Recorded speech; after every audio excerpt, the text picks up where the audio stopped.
நான் இன்றைக்கு பேசுகிற பிரசங்கம் ஆதியாகம புத்தகம் முதல் 4 அதிகாரத்தை மையப்படுத்தின ஒரு செய்தியை உங்களுக்கு நான் சொல்லுகிறேன். எல்லாரும் என்ன கவனிங்க. எத்தனையோ முறை இந்த வேத புத்தகத்தை வாசித்திருக்கிறேன்.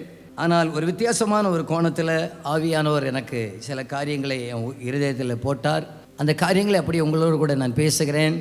செய்திக்கு இப்படி ஒரு தலைப்பு வைக்க வேண்டுமே ஆனால் ஏதேன் தோட்டத்திலிருந்து வருகிற ஒரு செய்தி என்று வைத்துக் கொள்ளுங்கள். செய்திக்கு தலைப்பு என்ன? ஏதேன் தோட்டத்திலிருந்து வருகிற ஒரு செய்தி என்று வைத்துக் கொள்ளுங்கள். இந்த செய்தியிலிருந்து ஏறக்குறைய 16 காரியங்களை நான் 16 காரியங்களை எழுதி வைத்திருக்கிறேன். முடிந்த அளவுக்கு நான் கொஞ்சம் வேகமாக உங்களோடு கூட நான் பேசுவதற்கு நான் முயற்சி செய்கிறேன். பிரசங்கம் முடிகிற வரைக்கும் யாரும் எனக்காக கண்ணை மூடி ஜெபிக்கக்கூடாது.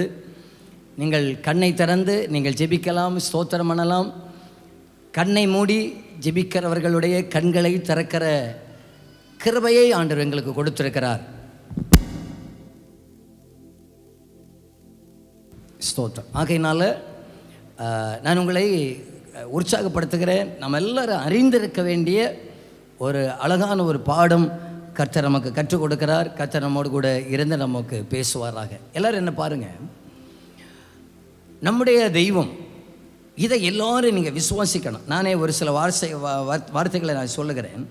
எபிரேயருக்கு எழுதின நிருபம் 11வது அதிகாரம், அங்கேருந்து ஆரம்பிக்கிறேன். நீங்கள் இங்கே கை வச்சுக்கோங்க, நான் கை வச்சிருக்கிற மாதிரி கை வச்சுக்கோங்க. எபிரேயர் 11வது அதிகாரம் 3வது வசனத்தில், விசுவாசத்தினாலே நாம் உலகங்கள் தேவனுடைய வார்த்தையினால் உண்டாக்கப்பட்டதென்றும் இவ்விதமாய் காணப்படுகிறவைகள் தோன்றப்படுகிறவைகளால் உண்டாகவில்லை என்றும் அறிந்திருக்கிறோம். என்ன கவனிங்க, பிள்ளைகளுக்கெல்லாம் சொல்லுகிறேன். உங்களுக்கு சயின்ஸில் கற்றுக் கொடுத்துருப்பாங்க, மனுஷன் குரங்கிலிருந்து வந்தான் என்று கற்றுக் கொடுத்துருப்பார்கள். அடுத்து இந்த அறிவியலின் படி என்னென்னமோ 2 கோள்கள் மோதினதுனால பூமி உண்டானது என்று கற்றுக் கொடுத்துருப்பார்கள். ஆனால் நீங்கள் கற்றதை எக்ஸாம் பேப்பரில் நீங்கள் எழுதணும். ஆனால் அதை நம்பிடாதீங்க. நாங்கள் சொல்லுகிறது என்னவென்றால், விசுவாசத்தினாலே நீங்கள் நம்பணும். காண்கிற எல்லாவற்றையும் கர்த்தர் உண்டாக்கினார். நாங்கள் இந்த வாரத்தில் ஊழியத்துக்கு போகிறதான நேரத்தில் பேசிக்கிட்டோம். ஐயா அப்போ ஒரு காரியத்தை சொன்னார். மனுஷன் குரங்கிலிருந்து வந்தான்னு தானே சொல்கிறது, ஸ்கூல்ல எல்லாம் சொல்லி கொடுக்குறாங்க. மனுஷன் குரங்கிலிருந்து வந்தான்னு சொன்னான். ஏன் மனுஷன் மட்டும் பீடி குடிக்கிறான், குரங்கு பீடி குடிக்க மாட்டேங்குதுன்னு? மனுஷன் ஹாஹாஹான்னு சிரிக்கிறான், ஏன் குரங்கு சிரிக்க மாட்டேங்குது? ஆகையினால மனுஷன் குரங்கினால் வந்தவன் அல்ல, மனுஷனை தேவனே உண்டாக்கினார். ஏன் குரங்கிலிருந்து அப்படியே மனுஷன் வந்தவன்? மனுஷனுக்கு பிறகு இன்னொரு மிருகமோ இன்னொன்று பிம்பமோ உண்டாகாதது. ஆகையினால் என் கர்த்தரே மனுஷனை உண்டாக்கினார். உலகத்தில் ஆண்டவர் பார்க்கிறார், முதல் 5 நாட்கள் எல்லாவற்றையும் உண்டாக்கிறார். அது ஆதியாகமம் 1வது அதிகாரத்தில் இருக்கிறது. எல்லாவற்றையும் உண்டாக்கி சகலவற்றையும் உண்டாக்கினவர் 6வது நாளில் மனுஷனை உண்டாக்குகிறார். என்னிடத்தில் சில பிள்ளைகள் கேள்வி கேட்பாங்க. நான் உங்களுக்கு, நீங்கள் பெரியவங்க கேட்காவிட்டாலும் அந்த கேள்வி உங்கள் உள்ளத்தில் இருக்கும். என்னன்னு சொன்னால், பாஸ்டர் 1வது அதிகாரம் 27வது வசனத்தில் ஆணும் பெண்ணுமாக சிருஷ்டித்தார் என்று இருக்கிறது. 2வது அதிகாரத்தில் 8வது வசனத்தில் மனுஷனை உண்டாக்கினார் என்று இருக்கிறது. 22வது வசனத்தில் தான் மனுஷியை 7 விழாவிலிருந்து உண்டாக்கினார். என்ன பாஸ்டர், 1வது அதிகாரத்தில் ஆணும் பெண்ணுமாய் உண்டாக்கினார், 2வது அதிகாரத்தில் அதை உண்டாக்கினார், 2வது அதிகாரம் கடைசியில் விழாவிலிருந்து எலும்பெடுத்து ஏவாளை உண்டாக்கினார் இருக்கிறது. நான் உங்களுக்கு சுருக்கமாக சொல்லுகிறேன். 1வது அதிகாரம் என்பது தேவன் படைத்த எல்லாவற்றுடைய ஒரு முன்னுரை. 2வது அதிகாரம் அதை ஆண்டவர் விளக்கி சொல்கிறார், மனுஷனை எப்படி ஆண்டவர் உண்டாக்கினார் என்பது. முதல் 6 நாளில் என்ன ஆண்டவர் செய்தார் என்பதை 1வது அதிகாரத்தில் இருக்கிறது. மனுஷன் எவ்வளவு விலையேறப்பெற்றவன் என்பதை அறிந்து கொள்வதற்காக 2வது அதிகாரத்தில் மனுஷனை உண்டாக்கினதை ஆண்டவர் கொஞ்சம் விளக்கமாக சொல்லியிருக்கிறார். இப்போ பாருங்கள், எல்லாவற்றையும் ஆண்டவர் உண்டாக்கி எல்லாவற்றையும் நல்லது அப்படின்னு கண்டார். எல்லாரும் பக்கத்தில் இருக்கிறவங்க முகத்தை பார்த்து சொல்லுங்கள், நல்லா தான் இருக்கிறீங்க. நல்லா தான் இருக்கிறீங்கன்னு சொல்கிறது வரைக்கும் பிரச்சனை இல்லை. என்னை விட நீங்கள் நல்லா இருக்கிறீங்கன்னு சொன்னால் தான் பிரச்சனை. ஆமாம், எல்லாவற்றையும் நல்லது அப்படின்னு கண்டேன். ஒன்றுமே நல்லா இல்லை அப்படின்னு ஆண்டவர் பார்க்கவே இல்லை. எல்லாவற்றையும் நல்லது அப்படின்னு சொல்லி கண்டு ஏதேன் தோட்டத்தில் ஆண்டவர் இப்போது ஆதாமை உண்டாக்கிறார். பாருங்க, ஆதாமை உண்டாக்கி ஆதாம் இப்போ எல்லாவற்றுக்கும் பேர் போட்டார். நம்ம பார்க்குற யானைக்கு யானைன்னு பேர் வச்சதே ஆதாம் தான். பூனைக்கு பூனைன்னு பேர் வச்சதே ஆதாம் தான். ஆண்டுக்கு ஆடுன்னு பேர், எல்லாவற்றுக்காகவும் 2வது அதிகாரம் 19வது வசனத்தில் கடைசியில் வாசிக்கிறேன். அந்தந்த ஜீவ ஜந்துக்கு ஆதாம் எந்தெந்த பேரிட்டானோ அதுவே அதற்கு பேராயிற்று. அவர் என்ன பேர் வச்சாரோ இன்னைக்கு வரைக்கும் அதுதான் பேராயிற்று. எல்லா மிருகங்களுக்கும் அவர் மான் குட்டிக்கு மான் பேர் வச்சதே அவர் தான். நம்ம பார்க்குற எல்லாத்தையும் பேரை பார்க்கும்போதே நினச்சிக்கிட்டோம், எல்லாவற்றுக்கும் அவர் தான் பேரிட்டார். இப்போ பேரிட்டு முடித்த பிறகு தான் ஆண்டவர் ஏவாளே உண்டாக்குகிறார். நான் நம்புகிறேன், இந்த பேரிடுறதுக்கு முன்னாலேயே ஏவாளை உண்டாக்கி இருந்தாச்சுன்னா அந்த அம்மாவும் 4 பேரை வச்சுருக்கோம்.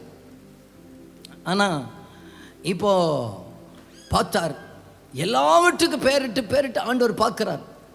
நல்ல அழகாக கூவுகிற குயில் உண்டு இல்லையா, அழகான மான் குட்டிகள் உண்டு. இந்த மிருகங்கள் பறவைகள் ஒன்றை கூட குயிலே குயிலே நீ அழகாக பாட்டு பாடுற, ஆகையினால இன்று முதல் உன்னை என்னுடைய ஏற்ற துணையாக நான் உன்னை ஏற்றுக்கொள்ளுகிறேன்னு சொல்லி ஆதாம் சொன்னாரா? சொல்லலை. இன்னைக்கு பார்த்தீங்கன்னா சிலர் நாயோடெல்லாம் கல்யாணம் பண்ணுறாங்க. நாயோடு ஒரு அம்மா சொத்தை எல்லாம் நாய்க்கு பேர் எழுதி வச்சுருக்கு அமெரிக்காவில். அந்த நாய்க்கு பேர் வேறு என்னமோ எனக்கு மறந்து போச்சு, என்னமோ நல்ல பேர் தான், மறந்து போச்சு. நான் அந்த பேரை சொன்னால் ஒருவேளை நம்ம பிள்ளைகளுக்கெல்லாம் ஒரு இதாக இருக்குது, ஐயோ நல்ல வேளை எங்கள் அம்மா அந்த பேரை எனக்கு வைக்காமல் போச்சு அப்படின்னு நினைக்கிறேன். அந்த அம்மா சொத்தையெல்லாம் எழுதி வச்சுட்டுன்னு பார்த்தா ஐயோ எனக்கு அந்த பேர் இருக்காதான்னு கூட நினைக்கலாம். ஏன்னு சொன்னால் நாயை கல்யாணம் பண்ணிக்கிட்டு இருக்கிறாங்க. ஆனால் இது ஒன்றையும் பார்த்து அவருக்கு ஏற்ற துணையாகவே தெரியலை. ஆண்டவர் பார்த்தார், இவர் யாராவது தானாக செலக்ட் பண்ணுறாரா அப்படின்னு பார்த்தார். ஒன்றை செலக்ட் பண்ணாத உடனே சரி நானே உனக்காக செலக்ட் பண்ணுறேன் அப்படின்னு சொல்லிட்டு ஒரு நாள் அயர்ந்த நித்திரை வர பண்ணி விழாவிலேருந்து எலும்பு எடுத்து அப்படி சதையை அடைச்சிட்டார். ஆம்பளைகளுக்கு ஒரு எலும்பு குறைவு, சதையை அடைச்சிட்டார். விழாவிலேருந்து ஒரு எலும்பு எடுத்து ஏவாளை உண்டாக்கினார். அப்போது ஐயா மாதிரி நினைக்கணும், உங்கள் மனைவி யாருன்னு கேட்டால் எனக்கு விழாவில் இருந்து வந்த விழாக்கம் அப்படின்னு நினைக்கணும். சிலருக்கு விழா எலும்பு பக்கத்துலேயே வச்சுருப்பார், பக்கத்து ஊரில் இருக்கும், பக்கத்து தெருவில் இருக்கும். சிலருடைய விழா எலும்பு பக்கத்து மாநிலத்தில் இருக்கும். எனக்கெல்லாம் பக்கத்து மாநிலத்தில் தான் இருந்துச்சு. ஆமாம், இப்போ சிலர் பார்த்திங்கன்னா ரொம்ப தூரத்தில் இருக்கும், வேறு மாவட்டத்தில் இருக்கும். அது ஆண்டவர் எடுத்து எங்கேயா தூக்கி வீசிடுறது, தேடி கண்டுபிடிக்க வேண்டியது நம்ம. அப்படியாக எல்லாவற்றையும் உண்டாக்கினார். ஆனால் அவங்கள பார்த்து சொன்னார், என்ன சொன்னார்னா, தோட்டத்தில் இருக்கிற எல்லாவற்றையும் நீங்கள் சாப்பிடலாம், தோட்டத்தில் நடுவில் 2 விருட்சத்தை வைத்தார். நான் பின்னதாக சொல்லுகிறேன், அதில் ஒன்றை நீங்கள் சாப்பிடக்கூடாதுன்னு சொன்னார். ஆனால் சாப்பிட்டார்கள், அவர்கள் தோட்டத்தை விட்டு துரத்தப்பட்டார்கள். இது நம்ம எல்லாருக்கும் தெரியும். நான் இப்போ இவ்வளவு சொன்னது ஆதியாகமம் முதல் 3 அதிகாரத்தை உங்களுக்கு சொன்னேன். இந்த 3 அதிகாரத்திலிருந்து ஒன்றாக நான் சொல்லுகிறேன். பாயிண்ட் நம்பர் 1, தேவனுக்கு முன்பாக நான் விலையேற பெற்றவன். பாருங்க, ஆண்டவர் எல்லாவற்றையும் வார்த்தையினால் படைத்தார், எல்லாவற்றையும் வார்த்தையினால் படைத்தவர். நாங்கள் இந்த வெளியூரெல்லாம் போகும்போது பார்ப்போம், ஆண்டவர் எவ்வளோ அழகாக படைச்சிருக்கிறார் பாருங்க. நம்ம ஊரில் இந்த கனிம வளங்களை கேரளாவுக்கு கொண்டு போகிறாங்க, பெரிய பெரிய பிரச்சனை நடந்துட்டு இருக்குது. ஆனாலும் இன்னொரு பக்கத்தில் நம்ம பார்த்தா இந்த 6000 வருஷத்தில் எவ்வளவோ ரோடு போட்டுட்டாங்க, எவ்வளவோ வீடு கட்டிட்டாங்க, எவ்வளவோ ரயில் தண்டவாளம் போட்டுட்டாங்க. இதெல்லாம் போட்டும் என்னைக்காவது உங்கள் கண்ணுக்கு பாறை குறைஞ்சி போச்சா? எடுத்ததை இன்னும் எடுக்காத தானே அதிகமாக இருக்குது. எடுத்தது ஆண்டவர் எல்லாமே ஏற்கனவே வைத்து அழகாக உண்டாக்கி வைத்திருக்கிறார். இந்த கேலக்சியெல்லாம் நீங்கள் பாருங்கள், சாயங்காலத்தில் வீட்டை விட்டு வெளியே வந்து வானத்தை பாருங்கள், என்ன அழகாக எல்லாத்தையும் உண்டாக்கி வைத்திருக்கிறார். இதெல்லாம் வார்த்தையினால் உண்டாக்கினார். ஆனால் நம்மையோ அவருடைய சாயலின்படியும் ரூபத்தின்படியும் உண்டாக்கினதுனால நீங்களும் நானும் விசேஷமானவர்கள். விசேஷமானவர்கள். காக்கா இன்னைக்கு சாப்பாடு இல்லாமல் செத்து போயிருக்கா? காக்கான்னு ஒரு சாதனம் ஒன்று தெரியுமா உங்களுக்கு? எனக்கு 1ஆம் கிளாஸ்லேயே கற்றுக்கிட்டே. காக்கா தெரியுமா உங்களுக்கு? எனக்கு பிறகு இந்த காக்காவை பார்த்தாலே வடை திருடின்னு தான் எனக்கு ஞாபகம் வரும். ஏன்னா எங்களுக்கு அப்படியே கற்றுக் கொடுத்தாங்க. ஒரு பாட்டி வடை சுட்டாங்களாம், யார் தூக்கிட்டு போனா? எனக்கு அந்த பாடம் நடத்தும் போதே உள்ளத்தில் காக்கா பார்த்தாலே ஒரு கோபம் வந்துடும். அந்த வயசான பாட்டிக்கு வடை எடுத்துகிட்டு போகிற பாரு அப்படின்னு சொல்லி. ஆனாலும் உங்களுக்கு ஒன்று தெரியுமா? அந்த ஒரு காக்காவுக்கு கூட என் ஆண்டவர் தான் சாப்பாடு கொடுக்கிறவராக இருக்கிறார். அத்தனை மிருக ஜீவன்களுக்கும் கர்த்தர் தான் சாப்பாடு உணவு அளிக்கிறாருங்க. இப்போ நீங்கள் சொல்லணும், கர்த்தர் என்னை விசேஷித்தவராக வைத்திருக்கிறார், அவருடைய சாயலின்படி என்னை வைத்திருக்கிறார், என்னை ஆசீர்வதித்து வைத்திருக்கிறார். பாருங்க 28வது வசனத்தில் ஆண்டு கொள்ளுங்கள் என்று சொல்லி தேவன் அவர்களை ஆசீர்வதித்தார். நான் அப்படியே ஆசீர்வதிச்சிட்டார் ஆண்டவர். நான் ஆசீர்வதிக்கப்பட்டவன், நான் விலையேறப்பட்டவன். ஐயோ, நாங்கள் சாதாரணமானவர்கள்லாம் கிடையாதுங்க. ஆகாயத்து பட்சிகளை விட நம்ம விலையேற பெற்றவர்கள், காட்டு புஷ்பங்களை விட விலையேற பெற்றவர்கள். உங்களுக்கு ஆண்டவருடைய சாயலை பார்க்கணுன்னா அப்படி. ஆகையினால தான் ஆண்டவர் பார்த்தார், அப்போ கண் இருக்கு. ஆண்டவர் கேட்டார், காது இருக்கு. ஆண்டவர் பேசினார், அதே போல் ஆண்டவர் மனுஷனையும் படைத்தார். நம்ம விலையேற பெற்றவங்களாக மாற்றி இருக்கிறார். நம்ம 2, நான் தோட்டத்திலிருந்து வருகிற செய்தியை உங்களுக்கு சொல்லுகிறேன். நம்ம 2 ஆண்டவர் படைப்புகள் எல்லாம் நமக்கு இருந்தாலும் சில காரியங்களுக்கு நோ, இல்லை என்று சொல்லுவதற்கு மனிதன் கற்றுக்கொள்ள வேண்டும். ஆண்டவருடைய படைப்பில் சிலவற்றுக்கு இல்லை என்று கற்றுக்கொள்ள வேண்டும். என் பிள்ளைகள் எல்லாருக்கும் சொல்கிறேன், ஆண்டவர் இப்போ எல்லாத்தையும் படைச்சு வச்சுட்டு சொல்கிறாரு. தோட்டத்துடைய அந்த வசனத்தை வாசிப்போம். நடுவில் என்னென்ன வச்சார் பார்க்கலாம். 9வது வசனம் 2:9. தேவனாகிய கர்த்தர்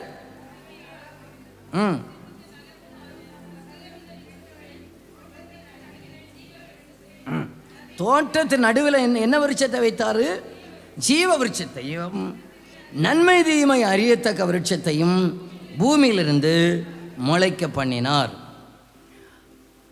ஆண்டவர் படைச்ச எல்லாவற்றையும் சொல்லிட்டு சொல்கிறார், அதுக்கு நீ கீழ்ப்படியக்கூடாது, அதுக்கு அந்த பழத்தை நீ சாப்பிடக்கூடாது அப்படின்னு சொல்கிறார். நன்மை தீமை அறியத்தக்க.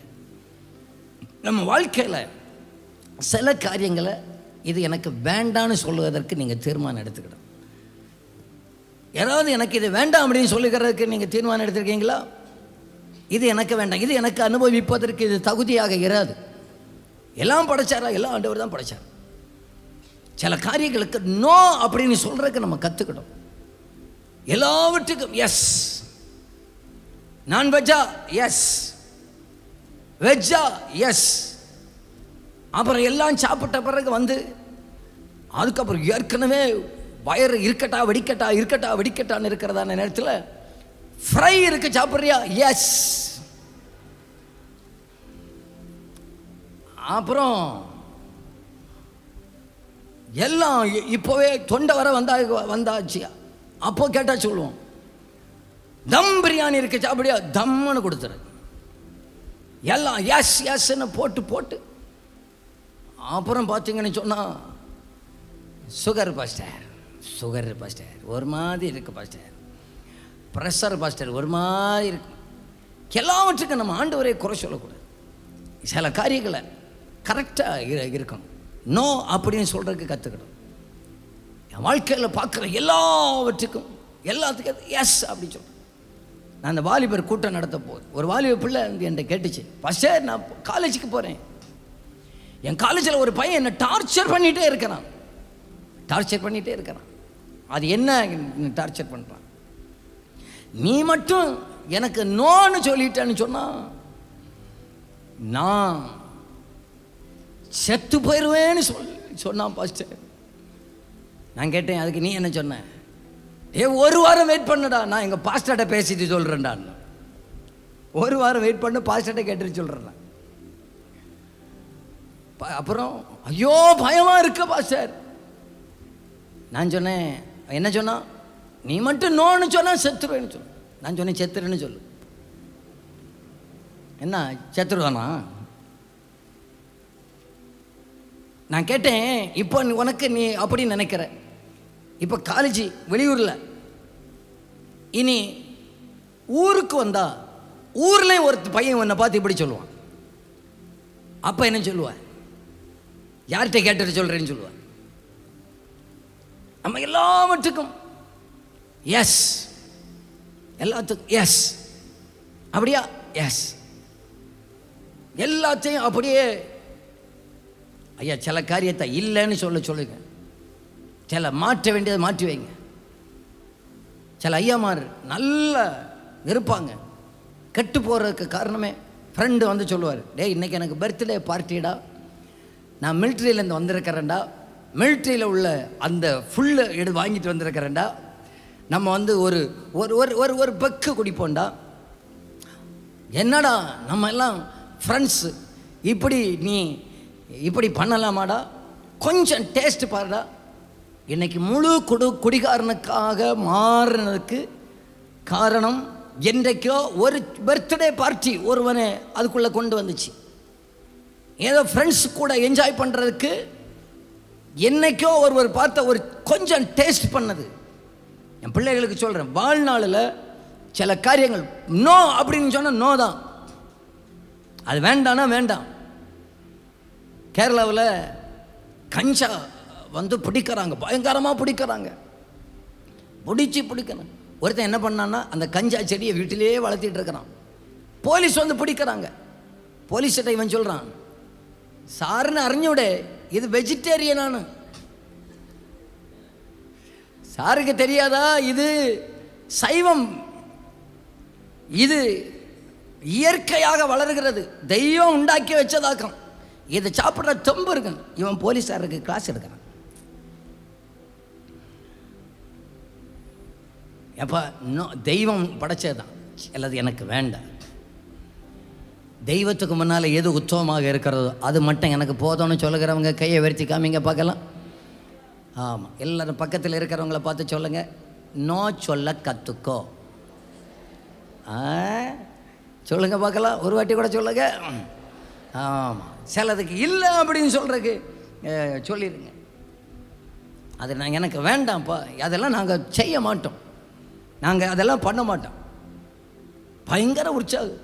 நாங்கள் செய்தியில் தான் பார்க்குறோம், நியூஸ் சேனலை திருப்ப முடியலை, எல்லாருக்கும் ஒரே உற்சாகம். ஜனநாயகன் எப்படி இருக்கிறார், எப்படி இருக்காங்க. முழிக்கிற பார்த்துட்டு வந்துட்டீங்களோ?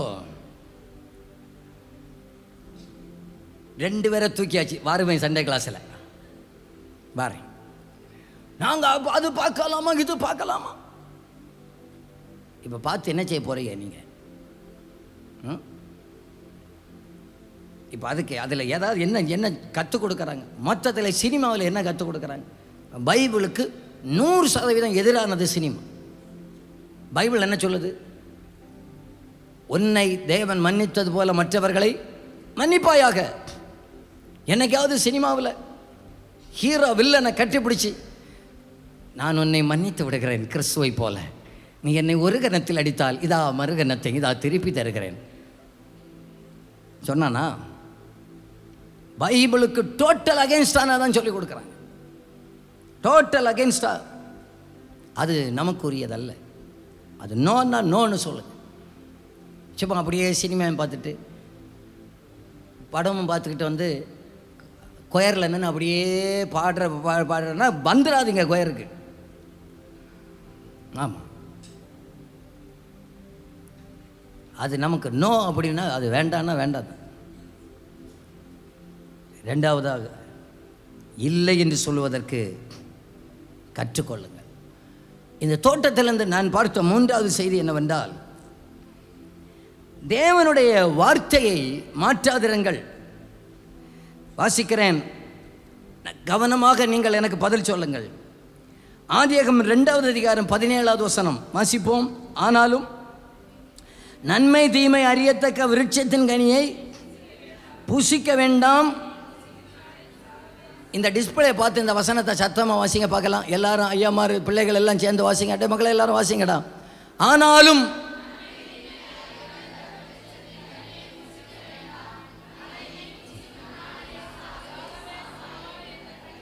யாரு கட்டளையிட்டா? யாரு கட்டளையிட்டா? தேவன் கட்டளை. இப்போ பிசாசு வந்து அக்கால்கிட்ட கேட்குது, தேவன் ஏதாவது சொன்னாரான்னு. 3 வாசிங்க பார்க்கலாம்.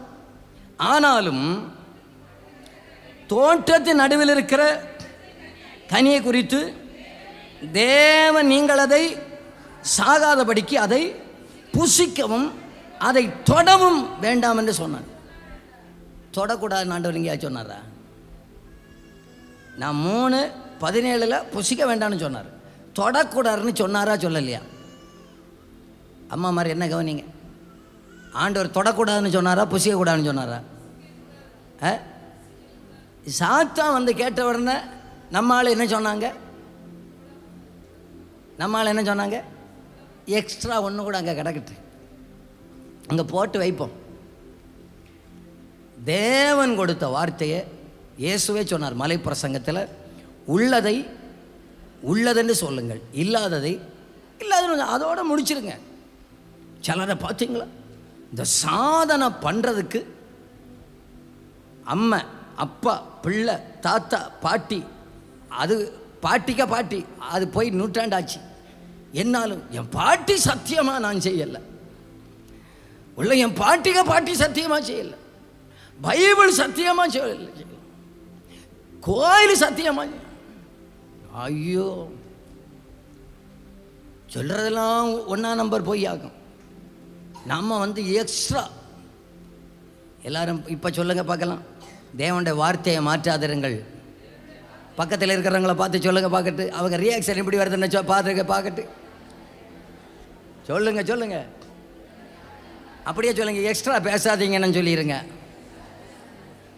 சொன்னாங்களா அது எங்களால் முடியாதுன்னு சொல்லலையோ? நாம் வந்து அப்படி இருக்கிற மாதிரி சொல்லிடுங்க. இல்லாததை வந்து பேசாதீங்க.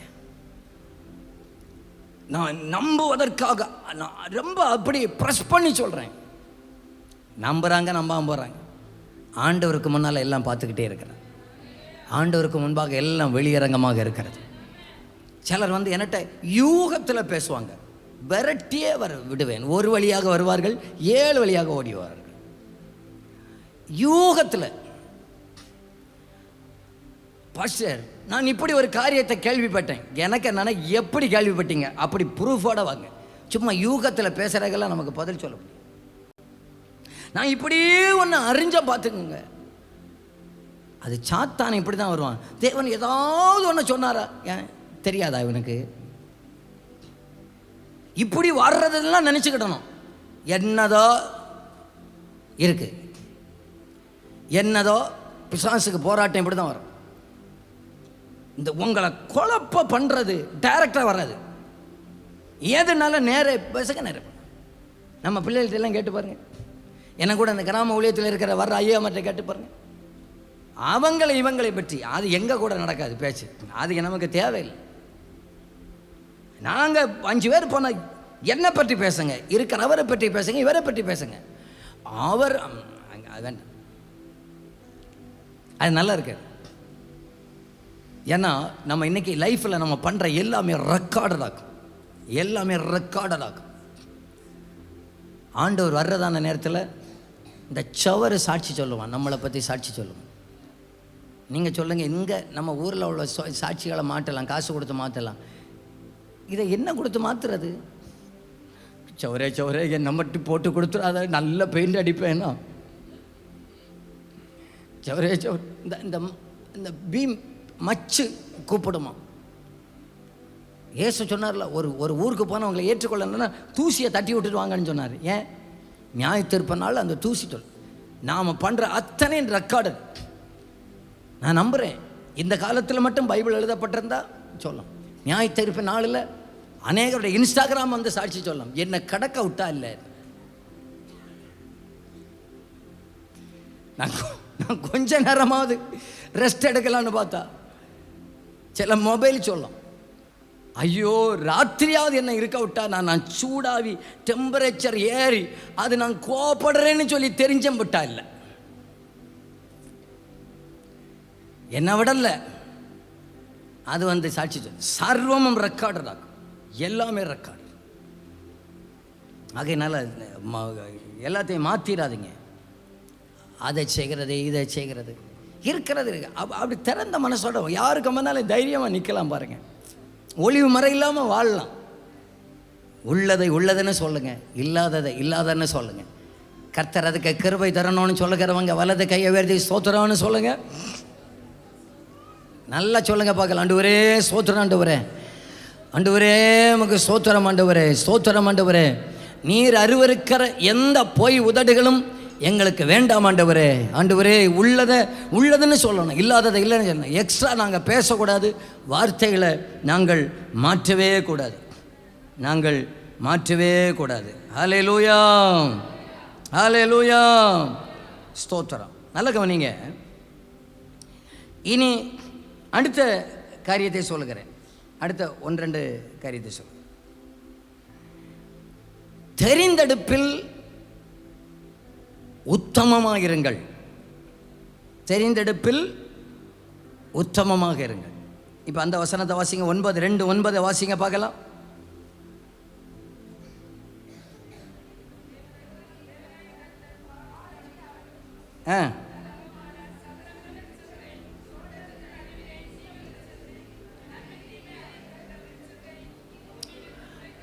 அதில் நான் இப்படி உங்களுக்கு சொல்லுகிறேன். தோட்டத்தின் நடுவில் என்னெல்லாம் இருந்துச்சு அதை பார்த்து சொல்லுங்கள். தோட்டத்தின் நடுவில் என்னெல்லாம் வச்சார்? தோட்டத்தின் நடுவில் ஜீவ விருட்சத்தையும் ரெண்டையும் எங்கே தான் வச்சார்? ரெண்டையும் எங்கே தான் வச்சார்? அப்படி சென்டரில் தான் இருக்குது. சென்டரில் 2 இருக்குது. இந்த நன்மை தீமை அறியத்தக்கது ஆண்டவர் சொன்னால் அதை சாப்பிட்டா செத்து போயிடுவார். இந்த ஜீவ விருட்சத்தின் இதை சாப்பிட்டா நீங்கள் வாழ்ந்திருப்பீங்க.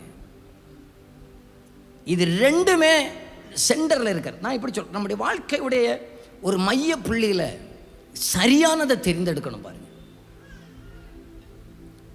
பார்வைக்கு நல்லா இருந்துச்சு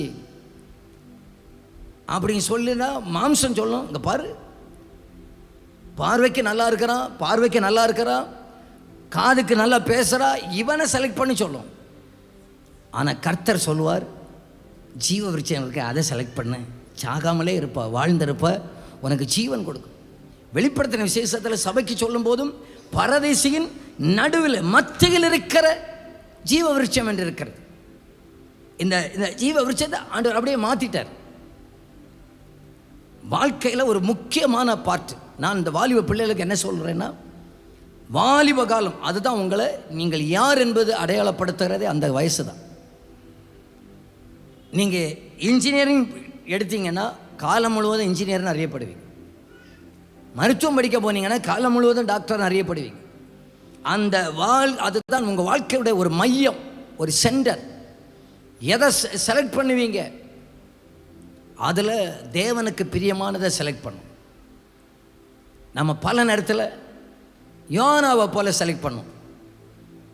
யோனாவை போல செலக்ட் பண்ணுறது எப்படி? ஆண்டவர் என்ன எங்கே போய் சொன்னார்? நினிவேக்கு போய் சொன்னார். நம்மால் எங்கே போனார்? தர்சீஸுக்கு போனார். அங்கே தர்சீஸு போகிறதுக்கு பார்த்தாரு. அந்த துறைமுகத்தில் வந்த உடனே கப்பல் நிற்கி எங்கே? தர்சீஸுக்கு. டிக்கெட் இருக்கா? டிக்கெட் இருக்கு. எங்கே? அடித்தட்டில் டிக்கெட் இருக்கு. உடனே உள்ளத்துக்கு பயங்கர சந்தோஷம். தேவசித்தம் நிறைவேற. என்ன பாட மாட்டேங்கிறீங்க? ஆண்டவரே எத்தனை நாள் எனக்கு ஆசை, எத்தனை நாள் ஆண்டவரே ஆசை, தர்சீஸை பார்க்கணும் ஆசை. எனக்கு செம்மையாய் தோன்றதெல்லாம் தேவசத்தான நினச்சிடக்கூடாது. பார்வைக்கு நல்லா இருக்கிறதெல்லாம் தேவசத்தம் நினைச்சிடக்கூடாது. ஏமா பாஸ்டர், இந்த திருமணத்தை நான் ஜெபம் பண்ணி பார்த்து தேவசித்தம் போல இருக்கு. அது எப்படி? என் பேர் ஏல தொடங்குது, அவ பேர் பீல தொடங்குது. தேவ சித்தம் கண்டுபிடிச்சிட்ட பார்த்தீங்களா? அப்புறம் எனக்கும் 4 எழுத்து தான், அங்கே 4 எழுத்து தான். மேட்ச் பண்ணி பாருங்க. இதுவும் அதுவும் செட் ஆகுது. சில இது செட் ஆகும் தெரியுமா? ஏ டு இசட்னு சொல்லுவாங்க இல்லையா? அந்த மாதிரிப்பட்ட சில வார்த்தைகள் நிறைய வருது வாயில். பிறகு வந்தாச்சுன்னா பிறகு நீங்கள் எல்லாத்துக்கும் பிறகு செட் ஆக பிறகு இதுக்கு கூட கணக்கு கூட பாஸ்டரே சொல்லியாச்சுன்னு சொல்லிடுவீங்க. மேட்ச் பண்ண ஆரம்பிச்சிருவீங்க. நமக்கு இதெல்லாம் பார்த்தா என்ன சொல்கிறது? இதெல்லாம் தான் தேவ சித்தம். ஐயா, நாம எண்ணுகிறபடி அல்ல தேவ சித்தம். என் கர்த்தர் ஒன்றை நமக்காக வைத்திருக்கிறார். அதே சென்டரில் தான் வச்சிருக்கிறார், அதே பக்கத்தில் தான் வச்சிருக்கிறார். வாலிப காலத்தில் உலகத்தை நேசிக்கிறீர்களா? வாலிப காலத்தில் கிறிஸ்துவோட நுகத்தை. 2 வாலிபத்தில் சுமக்கிறது நல்லது. வாலிபனே, உன் இளமையில சந்தோஷப்படு, வாலிபத்தில் எதே ஒன்று பூரிப்பாகட்டும். ஆனாலும் நியாய தீர்ப்பு நாளில் கணக்கு கொடுக்கறதுக்கு வந்து நிற்பேன். புதிய ஏற்பாட்டில் சொன்னார், வாலிப காலத்தில் நுகத்தை சுமப்பாயாக, இளம் பிரயாத்தில் நுகத்தை சுமப்பது நல்லது இல்லையா? என் நுகம் மெதுவாக இருக்கும். அன்புக்குரியவர்களே, சரியானதை தெரிந்தெடுங்கள். தோட்டத்தில் வந்த தப்பு என்னவென்றால், தெரிந்தெடுப்பில் தப்பு பண்ணிட்டாங்க. என் தம்பி தங்கச்சி, நம்ம பல நேரத்தில் என் கண்ணுக்கு என் காதுக்கு இனிமையை பார்த்ததெல்லாம் நீங்கள் செலக்ட் பண்ணி வச்சுருக்கீங்கன்னா எங்கேயோ ராங், எங்கேயோ நீங்கள் தப்பு பண்ணுறீங்க. நமக்கு கொஞ்ச நேரம் பழத்தை பறிக்கிறது சாப்பிட்றது வரைக்கும் ஆண்டவர் கம்முன்னு தான் இருந்தார், பேசவே இல்லை. ஆனால் தோட்டத்திலேருந்து வெளியே துரத்துறதான நேரத்தில் போகிறாங்க பாருங்க, தலை குனிஞ்சவங்களா போகிறாங்க, அப்படியே வெறுமையாகி போகிறார்கள்.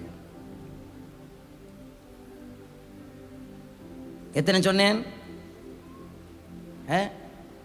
இனி நீங்கள் தான் என்னன்னா, நான் அப்படி மேலே கீழேயுமே ஓடி போகிறேன், எனக்கு தெரியும்.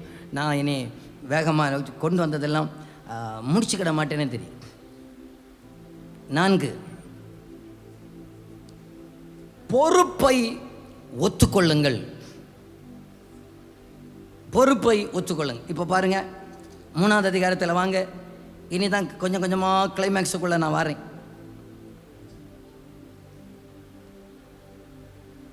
இப்போ 3:12 வாசிங்க. 11:12 ரெண்டையும் வாசிப்பேன். அப்பொழுது அவன், நீ நிர்வாணி என்று உனக்கு அறிவித்தவன் யார்? புசிக்க வேண்டாம் என்று நான் உனக்கு விலக்கின விருட்சத்தின் கனியை புசித்தாயோ என்றார். அதற்கு ஆதாம், என்னுடனே இருக்கும்படி சிறியானவள் விருட்சத்தின் கனியை எனக்கு கொடுத்தாள். இப்போ எல்லாரும் என்ன கேளுங்க, பக்கத்தில் இப்போ சொல்லுங்க, கேட்ட கேள்விக்கு பதில் சொல்லுங்கன்னு சொல்லுங்க. ஆண்டவர் என்ன கேட்டார்? ஏப்பா நீ பழத்தை சாப்பிட்டியா இல்லையா? எஸ் சார் நோ, அப்படி தானே இல்லையா? ஏப்பா நீ பழத்தை சாப்பிட்டியா இல்லையா?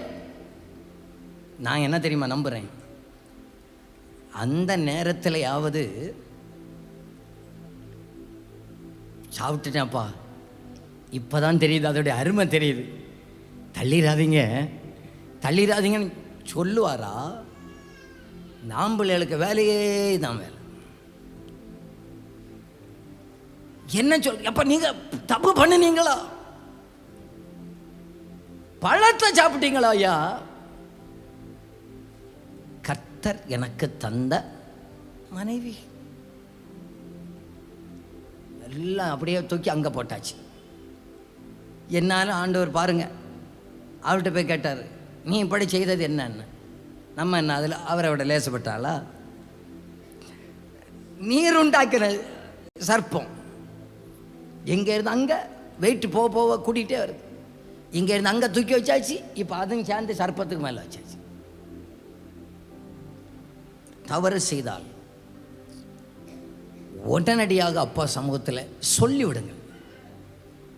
அவங்க அப்படி பண்ணாங்க, ஆகையினால நான் இப்படி வந்தேன், இவர் இப்படி போனார், நான் அப்படி வந்தேன், என்னமோ நடந்து விட்டது. தெய்வ சமூகத்தில் நான் பொறுப்பு ஏற்கிறேன், சில குறைவுகளுக்கு நான் பொறுப்பு ஏற்கிறேன். ஆண்டவரே சொல்லுங்க.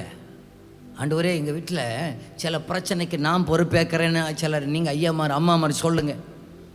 ஏன்னா இப்படி ஒரு பிரச்சனை வர்றதுக்கு முன்னாலே ஆண்டவர் என்னை உணர்த்தினீர், நான் ஜெபிக்கலை, அதை நான் பொறுப்பேற்கிறேன். ஆண்டவர் என்னை செய்தியில் எச்சரிச்சிங்க, என்னை உணர்த்தினீங்க, நான் அதை கேட்கலை, நான் பொறுப்பேற்கிறேன். பொறுப்பை ஏற்றுக்கொள்ளுங்கள், பொறுப்படுங்கள், தவறை ஒத்துக்கொள்ளுங்கள்.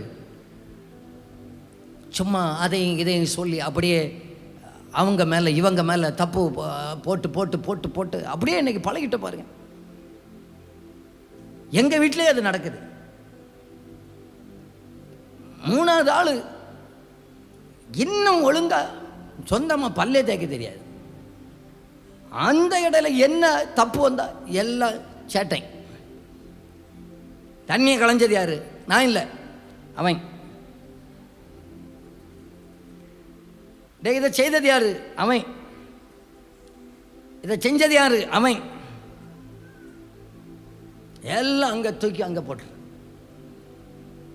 ஆண்டவருக்கு பிடிக்கவே செய்யாதுங்க, பிடிக்கவே செய்யும். ஆண்டவரே நான் தான் காரணம். ஆண்டவரே நான் சொல்கிறது இத்தனை பேர் புரியுது? புரியுறவங்க கையை உயர்த்தி காமிங்க பார்க்கலாம், கரத்தை உயர்த்தி சொல்லுங்கள் பார்க்கலாம், ஆமேன்னு சொல்லுங்கள் பார்க்கலாம். சோத்திரம். சிலதை ஆண்டவரே நீங்கள் என்னை எழுப்புனீங்க, என்னை உணர்த்தினீங்க, என்னை எச்சரிச்சிங்க, நான் கேட்கல ஆண்டவரே. ஆகையினால தான் என் வாழ்க்கையில் சில பிரச்சனை வந்துச்சு. என் வாழ்க்கையில் சில இடத்த விட்டு நான் ஒளிஞ்சு ஓடி ஓடி நடக்கிறதுக்கு காரணம் என்னுடைய வாயும் என்னுடைய கையும் சரியில்லாதது தான் காரணம். வாயை அன்னைக்கு பூட்டிக்கிட்டு இந்த பழத்தை வேண்டான்னு சொல்லிட்டு பறிக்காமல் கம்முன்னு உட்கார்ந்தேன்னா. பொறுப்பை ஒத்துக்கொள்ளுங்கள். ஆண்டவருக்கு அழகாக சொல்கிறார். வசனத்தை நான் தொடக்கி விடுறேன், நீங்கள் சொல்லுங்கள் பார்க்கலாம். 28:13 நீதிமொழிகள். தன் பாவங்களை மறைக்கிறவன் வாழ்வடைய மாட்டான், அவைகளை அறிக்கை செய்து. இந்த மறைக்கிறாங்க பாருங்க, ஆண்டவருக்கு பிடிக்கவே செய்யாது. ஒரு தப்பு, சரி இதுக்கு நானும் பங்காளின்னு சொல்லி பாருங்க, வீட்டில் பிரச்சனையே இருக்காது. நாம் இன்னைக்கு எல்லா பிரச்சனையும் நாம் தான் சொல்லுவோம். எல்லாத்துக்கும் நம்மகிட்ட கேட்டால் அவர் சொல்லுவோம், அவரை கேட்டால் நம்மளை சொல்லுவார். ஆனால் அந்த நல்ல பிள்ளைகள் இருந்தால் பிள்ளைகள்கிட்ட கேட்டால் பிள்ளைகளை கரெக்டாக சொல்லும். நேரமாக பிரச்சனைக்கு காரணம். ஒரு தகப்பனார் பயங்கரமாக முன்னால் அந்த மூக்குப்படி போடுவாங்க, தெரியுமா? மூக்குப்படி போடுவாங்க, கேள்விப்பட்டிருக்கீங்களா? பார்த்துருக்கீங்களா? என்ன பிராண்டு அது தெரியாது இல்லையா? என்னவா இந்த மூக்கு அப்போ எல்லாம் கடையிலெல்லாம் பயங்கர ஃபேமஸ். அப்படியே போட்டுக்கிட்டு அப்படியே இழுத்து எடுத்துருவாங்க. இதை இந்த சின்ன குழந்தை பார்த்து பார்த்து என்ன பண்ணுதுன்னா, வீட்டில் அம்மா வச்சுருந்த மிளகு பொடி அப்படியே எடுத்து இது மூக்குள்ளே வச்சுட்டு, இப்போ இதுக்கு மூக்கெல்லாம் எரிஞ்சு ஐயோ ஐயோ ஐயோ ஐயோ ஐயோ ஐயோ என் பிள்ளை கொண்டு ஓடுறாரு ஹாஸ்பிட்டலுக்கு. அங்கே ஒரு நல்ல ஒரு புண்ணியவான் டாக்டர் இருந்தார். டாக்டர் என் பிள்ளை மிளகு பொடி எடுத்து மூக்குக்குள்ளே வச்சான். அவர் எப்படியே கேட்டார், நீ மூக்கு பொடி போடுவியா? நீ போடுவியா? நீ யார் காட்டி கொடுத்த? யார்? ஸ்கூலில் போனா ஸ்கூலில் சொல்கிறாங்க, உங்கள் பையன் கெட்ட வார்த்தையே பேசுகிறான், கெட்ட வார்த்தை பேசுகிறான், கெட்ட வார்த்தை பேசி இந்த நாங்கள் கூட்டு வந்திருக்கிறோம். ஒரு அறிஞர்கிட்ட கூட்டு போனாங்க, இந்த பையன் கெட்ட வார்த்தை பேசுகிறான், அப்பா கூட்டு போகிறாரு. அறிஞர் பையனை பார்த்து சொன்னார், பிள்ளை கெட்ட வார்த்தை பேசவில்லை, அவன் கேட்ட வார்த்தையை பேசுகிறான். அவன் காது கேட்க பேசுனது யாரு? அவனுக்கு சொல்லி கொடுத்தது யாரு? இப்போதான் தெரியுது இல்லை? ஆமாம் இல்லை, நாம திட்டணும். கழுத, நாய, மாட, டேஸு டேஸு எல்லாத்தையும் நிரப்பிக் கொள்ளுங்கள். குறைவா போட்டால் கூட சேர்த்து கொள்ளுங்கள். எல்லாத்தையும் போட்டு திட்டணும். இப்போ அதே பிள்ளை அதே வார்த்தையை பேசிட்டா தப்பு பண்ணிட்டான், ஐயோ ஐயோ பாஸ்டர், ஐயோ ஆண்டவரே என் பிள்ளை எப்படியோ அப்படியோ. நீங்கள் அன்னைக்கு பேசும்போதே ஆண்டவர் அங்கே இருந்து ஐயோ என் பிள்ளை போச்சே போனாலே இப்படி பண்ணிட்டாலே, அன்னைக்கே ஆண்டவர் அங்கே மார்பல் அடிச்சிட்டார், மனசாகப்பட்டார். பொறுப்பை மனிதன் ஏற்றுக்கொள்ளாததினால் வீழ்ச்சி. பொறுப்பை ஏற்றுக்கொள்ளவில்லை. இனி நான் சொல்கிறது கொஞ்சம் கடினமாக இருக்கலாம். தோட்டத்திலிருந்து வருகிற செய்தியை பேசி கொண்டிருக்கிறேன். ஏதேன் தோட்டத்திலிருந்து வருகிற செய்தி. அடுத்த நம்பர் நீங்கள் எழுதி கொள்ளுங்கள். என் ஆண்டவர் குடும்பத்தை பிரிக்கவே இல்லை. பிரிக்க முடியாத குடும்பம், பிரிக்க விரும்பாத குடும்பம். என்ன பாருங்க, பிரிக்க முடியாத பிணைப்பு. அம்மாமார் எல்லாரும் என்ன கவனிங்க, ஐயாமார் எல்லாரும் என்ன கவனிங்க. எல்லாம் என்ன ஆண்டவர் ரொம்ப உற்சாகப்படுத்தினதுனால இப்போ அதே இடத்துல நாம இருந்தால் என்ன செஞ்சுருப்போம். இப்போ ஆதாம் சொல்லிட்டார், என்ன சொல்லிட்டாரு, ஆண்டவரே இந்த தப்பு பண்ணதுக்கு நான் அல்ல, அவள் தான் காரணம் சொல்லி. ஒருவேளை இவர் நினச்சிருக்கலாம், என்ன நினச்சிருக்கலாம், இன்னி ஆண்டவர் எனக்கு எந்த ஏவாளை மாற்றிட்டு வேறு ஒரு நல்ல ஏவாள் தருவார். ஏன்னா காரணம் முதல்ல நம்ம நினச்சிருப்போம் ஆண்டவர் பிரித்து வச்சிருவார். பெற்றோர்களே, மிகுந்த தாழ்மையோடு சொல்லுகிறேன், மிகுந்த உள்ளத்தின் பாரத்தோடு சொல்லுகிறேன், ஒரு சபை போதகராக சொல்லுகிறேன், தலையே போகிற பிரச்சனை வரலாம். ஒரு குடும்பம் பிரிவதற்கு ஒரு நாளும் எந்த பெற்றோர்களும் முன் வரவே கூடாது. அதை நீங்கள் இப்போவே பிள்ளைகளுக்கு கற்றுக் கொடுத்து தான் வளர்க்கணும், சொல்லித்தாகணும். அது தலை போகிற பிரச்சனை. சின்ன சின்ன காரியத்துக்கெல்லாம் இனி வேண்டாண்ணா விட்டுட்டு வந்துரு. நான் சொன்னேன், திருநெல்வேலி மாவட்டத்தில் ஒரு கூட்டத்துக்கு போயிருந்தேன். 2 மாதத்தில் அம்மா பிள்ளைய கூப்பிட்டு வந்திருக்கு. பாஸ்டர் என் பிள்ளைக்காக ஜெபம் பண்ணுங்க, குடும்பம் பிரிஞ்சிருக்கு 2 மாதத்தில். என்னன்னு பார்த்தா இவங்க ஒரே பிள்ளை நல்லா பார்த்து வளர்த்துருக்குறாங்க. அந்த பையன் நல்ல பையன், அவன் நல்ல இன்ஜினியரிங் முடித்தவன், இன்ஜினியராக வேலை பார்க்குறான். இந்த பையனை ஒரு நாளைக்கு ஏதோ வேலை பிஸியில் சொல்லியிருக்கிறான். காலேஜுக்கு போகும்போது இவன் பிஸியில் பஸ் ஏற்றி விட்டுட்டானா. இந்த அம்மா வீட்டில் காலேஜ் போனியா, போனேன். அந்த புள்ள அழுதுட்டேன், பஸ் ஏறுறேம்மா, பஸ் ஏறுறேன். அந்த அம்மா திரும்ப காசு அனுப்பிட்டு சொல்லுது, திரும்ப மக்களே பஸ்ஸில் வந்துட வேண்டாம், ஆட்டோவில் அப்படியே வீட்டுக்கு வந்துடு, ஒன்றை பஸ்ஸில் ஏற்றி விட்டோம்னா எப்படி பார்ப்பான். அது கரெக்டாக என்னட்ட கூட்டிகிட்டு வருது. குடும்பம் பிரிகிற போல இருக்குன்னு நான் கேட்டேன். அம்மா முதல்ல உங்களையாக இந்த பிள்ளைகிட்ட வந்து பிரிக்கணும். ஒருத்தவன் பஸ்ஸுக்கு ஒரு நாள் நேரம் ஆச்சுன்னு பஸ்ஸில் அந்த பிள்ளை 2வது வருஷம் படிக்க வைக்கிறதே இவனாக்கும், ஃபீஸ் கட்டி படிக்க வைக்கிறதே இவன். மல்கியா 2வது அதிகாரம் 15வது வசனத்தை வாசிக்க பார்க்கலாம். மல்கியா 2:15. அவர் ஒருத்தனை அல்லவா படைத்தார். பக்கம் 1105 வாசிங்க.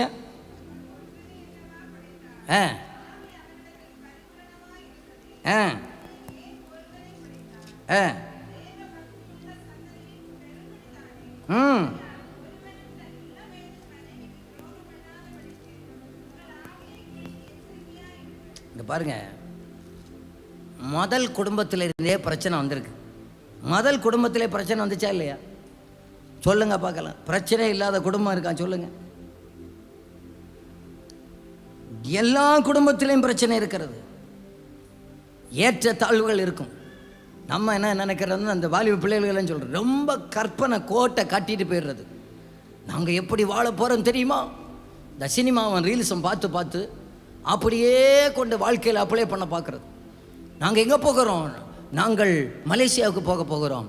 நாங்கள் எங்கே போக போகிறோம்? அதுக்கு பேர் என்ன? மாலத்தீவுக்கு போக போகிறோம்.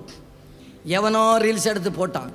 இப்போ நமக்கும் ஒரே இது, வீட்டுக்காரரை பிடிச்சி கத்துறது, மாலத்தீவுக்கு கொண்டு போனியா, என்ன சிங்கப்பூருக்கு கொண்டு போனியா, என்ன மலேசியாவுக்கு கொண்டு போனியா, என்ன அங்கே கொண்டு போனியா? ஏம்மா, என் குடும்ப வாழ்க்கையில் எனக்கு போதும் என்கிறது எனக்கு போதும், கர்த்தர் எங்களை சமாதானமாக வச்சா போதும்னு சொல்லுகிறவங்க மட்டும் கையை வெறுத்து காட்டுங்க பார்க்கட்டு.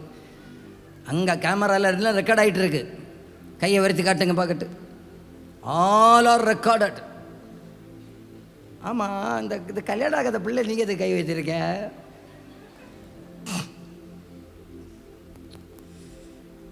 ஒன்றுமில்லை, நீங்கள் ஒரு தரிசனத்தோடு கை உயர்த்துகிறீர்கள்.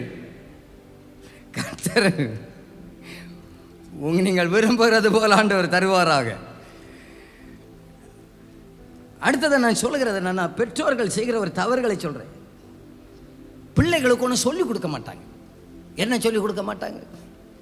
நான் அந்த பார்த்து பார்த்து வளர்க்குறேன்னு சொல்லி துணி துவைக்க சொல்லிக் கொடுக்க மாட்டாங்க. குளிக்காவது சொல்லிக் கொடுங்க. பல்லு தேய்க்க சொல்லிக் கொடுத்து வளர்க்க. நீங்கள் போகிற இடத்துல இப்படியெல்லாம் நிறைய இருக்கும், குறைவு இருக்கும்.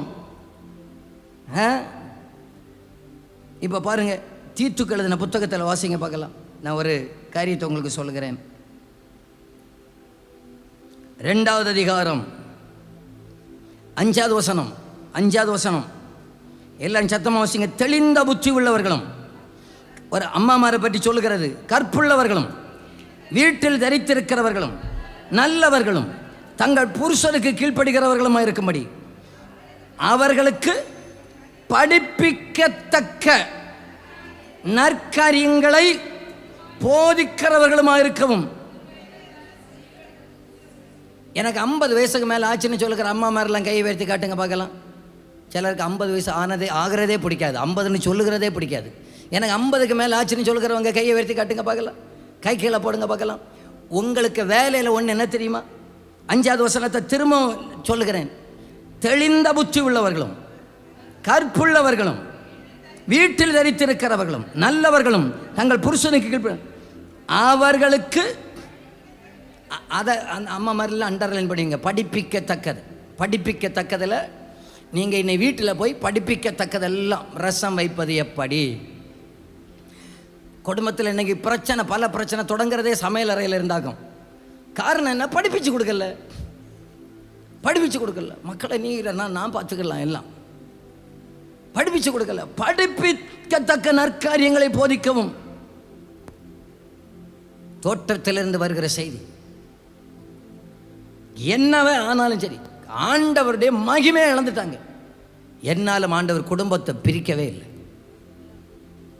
சொல்லிடுங்க, இப்போவே உங்கள் பிள்ளைகளுக்கு சொல்லி சொல்லி வளைங்க. என்ன வந்தாலும் சரி, குடும்பத்தில் நீங்கள் சமாதானமாக தான் போகணும். இங்கே இருக்கிறது மாதிரி புருஷன் வீட்டில் இருக்காது. புருஷன் வீட்டில், அம்மா வீட்டில் அம்மா. நானே பார்க்குறேன், கல்யாணத்துக்கு அன்னைக்கு சில நேரத்தில் வீட்டுகளில் நம்ம ஜோம் பண்ண போகும்போது கல்யாணத்துக்கு அன்னைக்கு அம்மா தான் சோறை உருட்டி கொடுப்பாங்க. இந்த அம்மா மேக்கப்பில் ரொம்ப பிஸியாக இருக்கார், மேக்கப்லையும் ஷூட்டிங்லையும். அந்த நேரத்தில் மேடையில் மயங்கி விழுந்துடக்கூடாதுன்னு அந்த அம்மா உருட்டோன்னு உருட்டி, இந்த யானைக்கு உருட்டுற மாதிரி உருட்டி அப்படியே போட்டு கொடுக்கறது. எப்படியே சாப்பிடு எல்லாம் உருட்டி கொடுக்கறது. இதே போல் நினைக்கிறது. எங்கள் மாமியும் உருட்டி கொடுப்பாங்க. மாமி கீழே போட்டு உருட்டாமல் பத்திரமாய் பார்த்து கொள்ளுங்கள், உருட்டுவாங்களாம். கீதை அப்படியே அங்கே எதிர்பார்க்கிறது. நம்ம பிறந்த வீட்டில் இருக்கிறது அது அதெல்லாம் முடியாது. நான் எங்கள் அப்பா எனக்கு பிஎல்ஸ் சோப்பு தான் வாங்கி தந்தாங்க. நீர் என்ன லக்ஸ் சோப்பா? அதெல்லாம் குளிக்க முடியாது, அதெல்லாம் தேய்க்க முடியாது. இருக்கிறத அட்ஜஸ்ட் பண்ணிடுங்க, படிப்பிச்சு கொடுங்க. அப்படி டோட்டலாக எல்லாமே சேஞ்ச் ஆகும். 6 மாதம் முடித்த பிறகு பார்த்தீங்கன்னா, முதல்ல 6 மாதம் நல்லா தான் போகும். 6 மாதத்தில் ஒரு பிரச்சனையும் வராது. பாதி நாள் விருந்து வீட்டிலே போய் சாப்பிட்டுட்டு உடம்பையும் தம்பாக்கிட்டு அப்படியே சுற்றிகிட்டே நடக்கலாம். 6 மாதத்துக்கு பிறகு நான் சொல்லட்டுமா? நான் இந்த இளம் தம்பதியர்களுக்கு சொல்லுகிறது, குடும்ப வாழ்க்கை 7 வருஷம் உபத்திர காலமாகும். பைபிளில் மட்டும் இல்லை, குடும்ப வாழ்க்கையில் 7 வருஷம் உபத்திர காலம் உண்டு. அதுக்கப்புறம் தான் 1000 வருஷம் அரசாட்சிக்குள்ளே போக முடியும். 7 வருஷம் ஆகும். இவங்க ஒன்றுக்கு ஒன்று புரிந்து கொள்கிறதுக்கும், ஒன்றுக்கு ஒன்று சகிப்புத்தன்மை உண்டாகிறதுக்கும். நான் ஒரு தம்பிகிட்ட சொன்னேன். அவன் சொன்னான், ஐயோ என்னால் முடியல பாஸ்டர். அப்போ சொன்னேன், தம்பி கவலைப்படாது, 7 வருஷம் உபத்திர காலம். அடுத்த உடனே கேட்டான், 7 வருஷத்தில் சரியாயிருமா பாஸ்டர்? நான் சொன்னேன், சரியாவது, 7 வருஷத்தில் ட்ரைனிங் பழகிடுவேன், நீ வாழ படிச்சிருவேன். அவன் இனி அப்படி தான், இவா இனி இப்படி தான், இவர் இனி இப்படி தான். பார்த்துக்கிங்கிற 7 வருஷம் முடிச்சாச்சுன்னா சொல்லுவாங்க, அவர் அப்படி தான் பேசுவார். இவ இப்படி தான் இருப்பா, அப்படி தான் இருப்பா, பழகிடும். 7 வருஷத்தில் சரியாகாது, நம்ம சரியாயிரும். சரி, உடனே அவன் கேட்குறான், பாஸ்டர் 7 வருஷத்தை தாண்டியாச்சான், பாஸ்டருக்கு உபத்திர காலம் முடிஞ்சான். நான் சொன்னேன், நாங்கள் டபுளாக முடிச்சாச்சு உபத்திர காலத்து.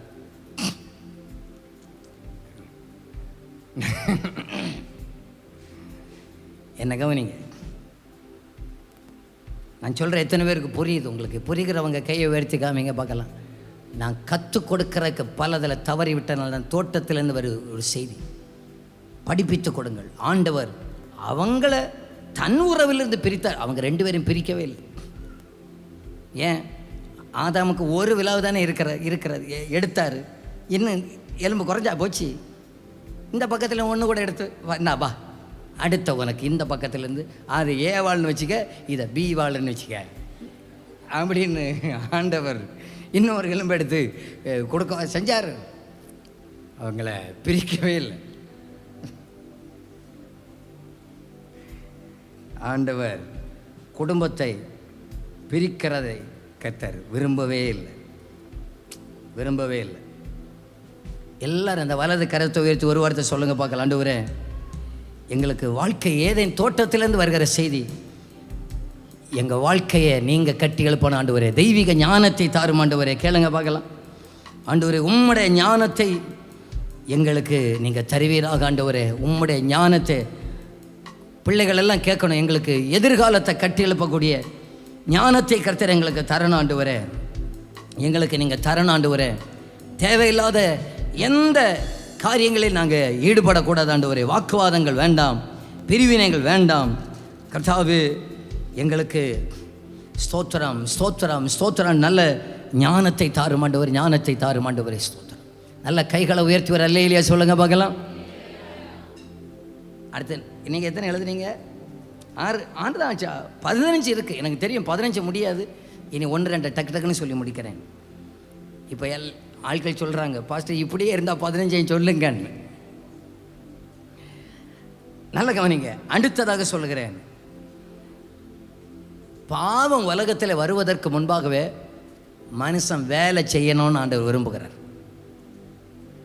வேலை செய்யாதவங்க சாப்பிடக்கூடாதுனாங்க இருக்கு. 2வது அதிகாரம் 15வது வசனம். தேவனாகிய கர்த்தர் மனுஷனை ஏதேன் தோட்டத்தில் அழைத்து கொண்டு வந்து, வாசிங்க சத்தமா, அதை பண்படுத்தவும் காக்கவும் வைத்தார். பாவம் வந்த பிறகு அல்ல ஆண்டவர் வேலை பார்க்க சொன்னார்.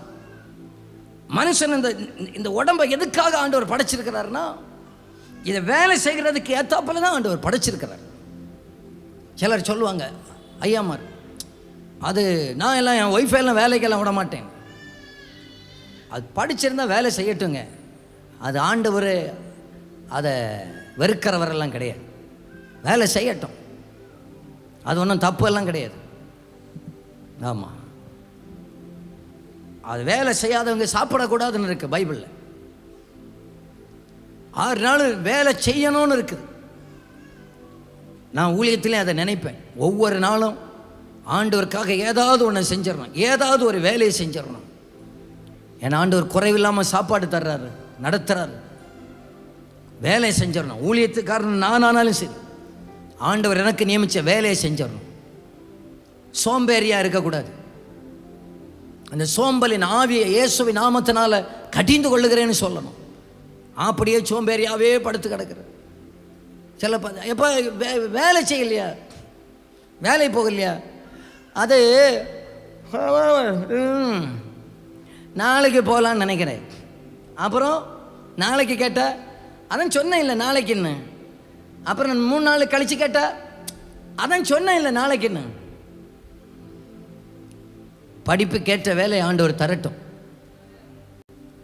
ஆண்டவர் வாய்ப்புகள் எல்லாம் தந்தாச்சுன்னு சொன்னால் வேலை இல்லாத காலத்தில் பாஸ்டர் ஜெபம் பண்ணுங்க, பாஸ்டர் ஜெபம் பண்ணுங்க, பாஸ்டர் வேலை இல்லை. எல்லாம் வாய்ப்புகள் எல்லாம் இருந்தும் வேலை செய்யாமல் இருக்கவே கூடாது. தோட்டத்திலேருந்து வருகிற செய்தி, மனுஷன் உழைக்கணும், மனுஷன் வேலை செய்யணும். கர்த்தர் தோட்டத்தை தருகிறார், பண்படுத்துகிறது அவரல்ல, மனுஷனை தான். ஆண்டவர் எனக்கு பிள்ளையை தந்துட்டாரு, பரம்பின் தண்டனை அது நம்ம பண்படுத்த வேண்டியது நம்ம தான். பிள்ளையை அடி கொடுத்து வளங்க, அது சாகாது. பரம்பை கையாளு அதன் தன் மகனை பகைக்கிறான், அதை அடிக்கிறதுனால அது சாகாது.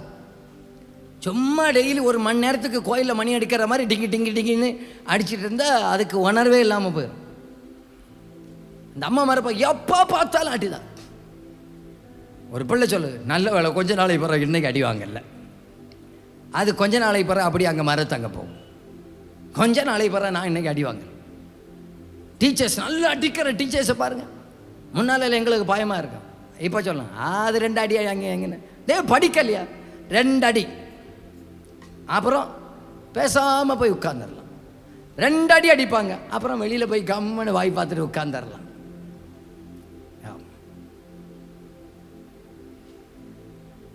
ஆகையினால பண்படுத்த வேண்டியது ஆண்டு பொறுப்பை நம்ம கையில் தான் ஆண்டவர் கொடுக்கிறார்.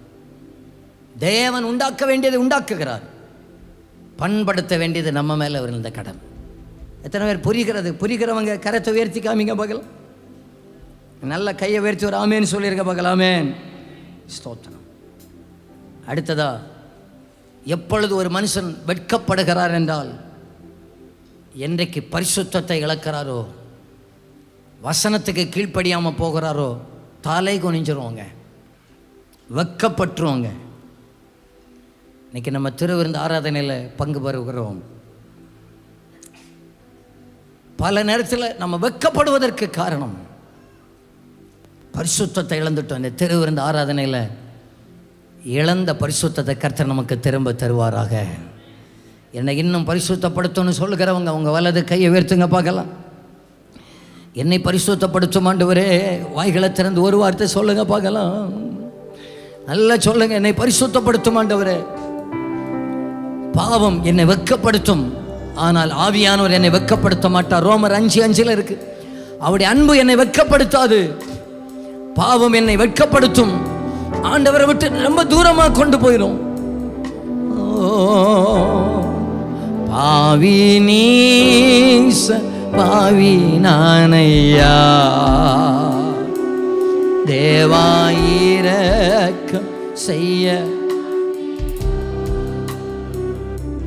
பாவி நீச யா. 2 கைகளை உயர்த்தி ஆண்டவர்கிட்ட ஒரு ஜெபமா கேளுங்க. பாவி நீச பாவி நீச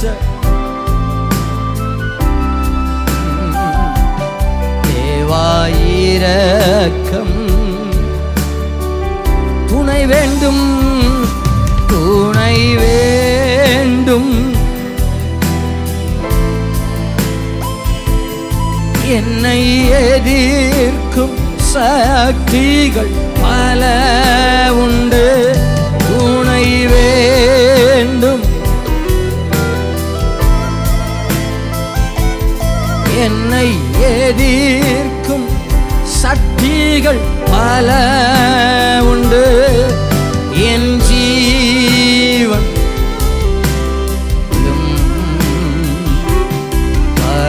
பரிசுத்தம், என் ஜீவன்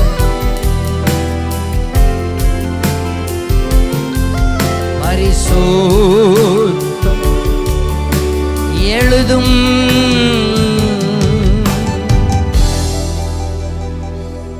இனி தோட்டத்திலிருந்து வெளிப்படுகிற அப்பாவுடைய கிருபையும் அன்பையும் நான் உங்களுக்கு 1-2 காரியத்தை டக்கு சொல்லி முடிக்கிறேன். இப்போ எல்லாரும் என்ன கவனிங்க. தோட்டத்திலேருந்து ஏன் இவங்களை துரத்தினார்? எந்த தோட்டத்திலேருந்து வருகிற செய்தியை பேசி கொண்டிருக்கிறேன்? எனக்கு பாஸ்டர் நீங்கள் இவ்வளோ நேரம் பேசுனது எனக்கு புரிஞ்சுன்னு சொல்லுகிறவங்க கையை உயர்த்தி காமிங்க. நல்ல கரத்தை உயர்த்தி நல்ல ஒரு ஆமேன்னு சொல்லுங்க பார்க்கலாம். அடுத்ததா, தோட்டத்தில் வெளிப்பட்ட தேவ கிருபை. ஏன் ஆண்டவர் தோட்டத்தில் இந்த துரத்தினார்? டேய் சொல்றா, நீ தான் நல்லா பேசுற இல்ல, சொல். தோட்டத்திலேருந்து ஏன் ஆதாமை ஏவாளையும் துரத்தினார்னு கேட்டேன். நீ தான் ரெண்டாவது இருக்கிறான், நீ தான். நீ அவனா ரெண்டாவது இருக்கிறான்? தோட்டத்திலிருந்து வந்த ஏன் அவரை துரத்துறதுக்கு காரணம் என்ன? பாவம் செஞ்சனால துரத்தினார் இல்லையா? நான் சொல்லட்டா, அங்கேயுமே தேவனுடைய அன்பு தான் இருக்கணுங்கிறத நீங்கள் அறிஞ்சுக்கிடணும். 3வது அதிகாரம் 22வது வசனத்தை வாசிங்க பார்க்கலாம். அழகாக நிறுத்தி புரியத்தக்க விதத்தில் அழகாக எல்லாரும் எடுக்க பார்க்கலாம். பைபிள் எடுத்து 3:22 வாசிக்க பார்க்கலாம். பின்பு தேவனாகிய கர்த்தர் இதோ மனுஷன் நம் நன்மை தீமை அறியத்தக்கவனாய் நம்மில் ஒருவனை போலானான். இப்பொழுதும் அவன் தன் கையை நீட்டி ஜீவ விருட்சத்தையும் கனியையும் பறித்து பூசித்து என்றென்றைக்கும் உயிரோடாதபடிக்கு அவன் எடுக்கப்பட்ட மண்ணை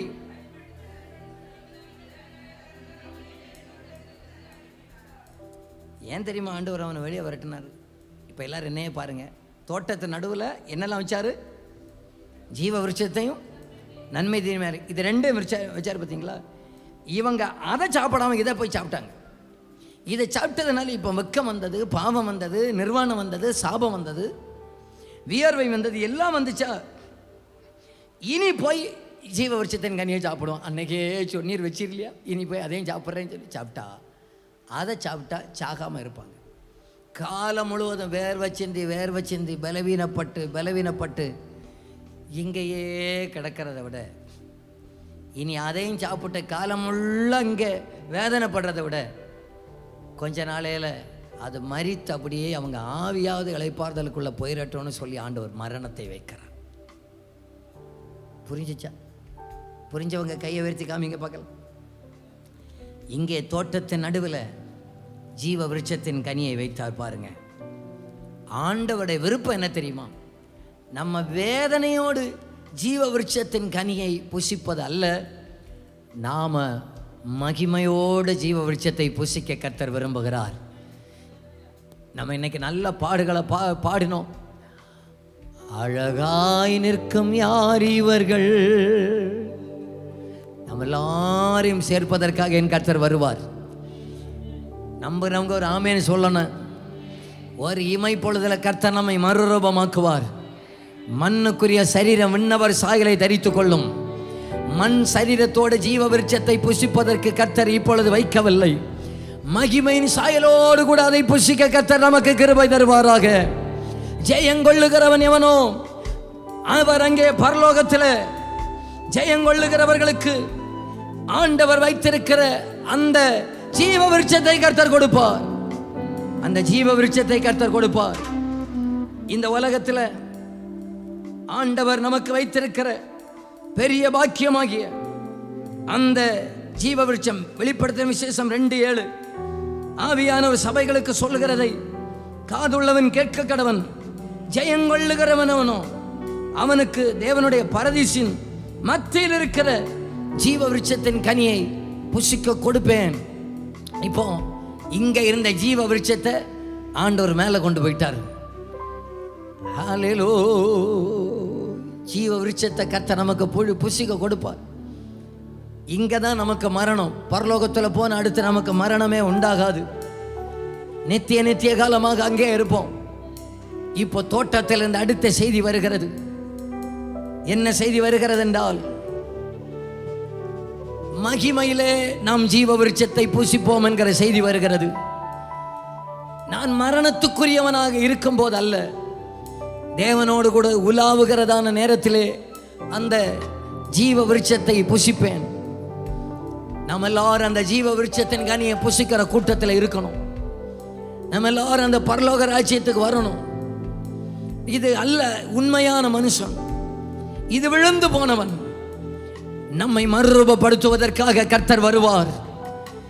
அந்த நாளில் அன்றைக்கு தோட்டத்தில் பகலிலே குளிர்ச்சியான நேரத்தில் ஆதாம் ஏவாளோடு பேசினது போல அல்ல, அதை விட மகிமையாக அவர் நம்மோடு கூட இருப்பார். நாம் அவரோடு கூட இருப்போம். நாம் அவரை முகமுகமாய் பார்ப்போம். அவரோடு கூட உலாவுவோம். அன்றைக்கு கர்த்தர் ஜீவ விருட்சத்தை நமக்கு தருவார். அந்த விருட்சங்களை நமக்கு தருவார். என் மனுஷனுக்கென ஆயத்தப்படுத்தினது ஆண்டவர் மனுஷனுக்கு கொடுத்து கௌரவப்படுத்துவார். பாருங்க, பரலோகத்தில் இன்னும் தோட்டத்தில் நிறைய மிஸ் பண்ணிட்டார். பாருங்க, தோட்டத்தில் நிறைய ஆசீர்வாதத்தை இந்த மனுஷன் மிஸ் பண்ணிட்டார். ஆண்டவர் அந்தந்த காலங்களில் வெளிப்படுத்த விசேஷம் 22:2 வாசிப்போம். நகரத்து வீதியின் மத்தியிலும் நதியின் இரு கரையிலும் 12 விதமான கனிகளை தரும் ஜீவ விருட்சம் இருந்தது. அது மாதந்தோறும் தன் கனியை கொடுக்கும். அந்த விருட்சத்தின் இலைகள் ஜனங்கள் ஆரோக்கியம் அடைவதற்கு ஏதுவானவைகள். இனி ஒரு சாபமும் இராது. தேவனும் ஆட்டுக்குட்டியானவர் இருக்கிற சிங்காசம் அதில் இருக்கும். பாருங்க, பரலோகத்தில் வெரைட்டியா நம்ம சாப்பிடுவோம். இங்க நமக்கு என்ன பாருங்க, இங்க நமக்கு வெரைட்டியா எல்லா பழத்தையும் நம்ம சாப்பிட்டுருக்க மாட்டோம். வெளிநாட்டுக்கு போய் பாருங்க, பல வெரைட்டி ஃப்ரூட்டை பார்ப்போம். நம்ம ஊரில் எல்லா வெரைட்டியும் நம்ம பார்க்க முடியாது. ஆனால் என் கர்த்தர் மனுஷனுக்கென ஏதேன் தோட்டத்தில் வைத்ததை மனுஷன் எல்லாத்தையும் ருசிக்க முடியாமல் போயிருக்கலாம். நம்ம கூட ஒன்றுமே பார்க்க முடியாமல் போயிருக்கலாம். ஆனால் அதன் பலனை அங்கே வைத்து கர்த்தர் திரும்ப நமக்கு தருகிறவராக இருக்கிறார். எத்தனை பேர் சொல்லுகிறீங்க, நான் தோட்டத்தை இழந்துட்டேன் எங்கள் பிதாக்கள், ஆனால் நாங்கள் ராஜ்யத்தை இழக்கவே கூடாது. அன்னைக்கு தோட்டத்தில் இருந்து பாவம் பண்ணினவங்களை துரத்தி விட்டுட்டாரு. அப்போ தோட்டத்தில் விட்டு போப்பான்னு சொல்லி துரத்திட்டாரு. அன்றைக்கும் ஆண்டவர் ஒரு கூட்டத்தை ராஜ்யத்தில் வராமல் துரத்திடுவார். சாத்தானுக்காகவும் அவன் தூதனுக்காக ஆயத்தம் பண்ணப்பட்டிருக்கிற நரகத்துக்கு போயிருங்கப்பான்னு துரத்திடுவார். ஆதாம் ஏவாளும் போயிடுவாங்க. நாங்கள் போயிடக்கூடாதப்பா, நாங்கள் உம்மோடு கூட இருக்கணும் ஆண்டவரே. எதுக்காக ஆராதனை, எதுக்காக கூட்டம், எதுக்காக இந்த கம்யூனியன் சர்வீஸ்? இதெல்லாம் நம்மை மகிமையின் மேல் மகிமைப்படுத்தி நம்ம அந்த நித்திய ராஜ்யத்துக்கு கர்த்தர் ஆயத்தம் உள்ளவராய் மாற்றுவாராக. ஹல்லேலூயா. 2 கைகளை உயர்த்தி சொல்லுங்க பார்க்கலாம். ஹல்லேலூயா. என்னை ஏற்றுக்கொள்ளும் இயேசு ஆண்டவரே, ஏழை நான் என்றும் ஜீவ ஊற்றருவே, ஜீவ ஊற்றருவே, என்னை நடத்தி சென்று தேவன் கண்ணீரை தூடை தேடுவார். ஜீவ ஊற்றருவே, என்னை நடத்தி சென்று தேவன் கண்ணீர் தூடை தேடுவார். 2 கைகளை உயர்த்தி அவர் பாதம் வீழ்ந்து பணிந்து ஆனந்த கண்ணீர் வாடிப்பே, எந்த கூட்டம் ஜெயத்துடன் முடியும் அந்த நாடு.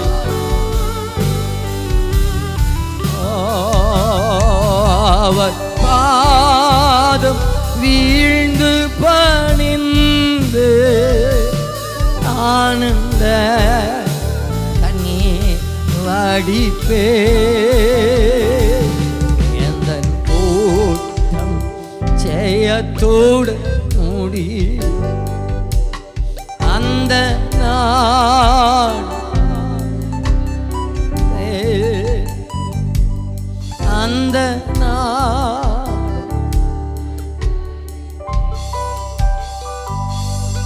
அன்றைக்கு அவர்களுடைய நிர்வாணத்தை மறைப்பதற்கு நான் போன வாரத்தில் பேசினேன்.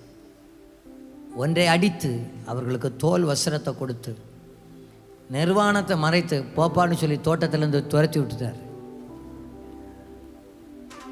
இன்றைக்கு நமக்காக நம்முடைய இரட்சகராக இயேசு அடிக்கப்பட்டது நம்மை அனுப்புவதற்காக அல்ல, திரும்ப அந்த ராஜ்யத்தில் நம்மை சேர்ப்பதற்காக. தோட்டத்தில் வெளிப்பட்ட பெரிய செய்தி என்ன தெரியுமா? முதல் சுவிசேஷம் இயேசுவை பற்றிய செய்தி எங்க தெரியுமா வெளிப்பட்டது? தோட்டத்திலே வெளிப்பட்டது. ஸ்திரீயின் வித்து உன் தலையை நசுக்குண்டா. சாத்தானுக்கு அன்னைக்கு சொன்னாரு, ஸ்திரீயின் வித்தாக ஒருவர் வருவார், அவர்தான் நம்முடைய ஆராதனைக்கு பாத்திரராகிய இயேசு ராஜா. சத்துடைய தலையை நசுக்கி போட்டவர். இனி அந்த தோட்டத்துக்குள்ள, அந்த ராஜ்யத்துக்குள்ள சாத்தான் உள்ள புகவே முடியாது.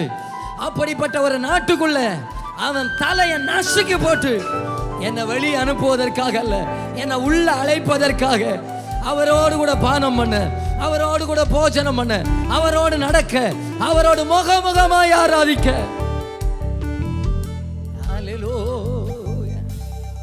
இன்னைக்கு துரத்தப்பட்டவங்கள தோட்டத்துக்கு வெளியே இருக்கிறோமா? தோட்டத்தில் இருந்து ஒரு செய்தி வருகிறது.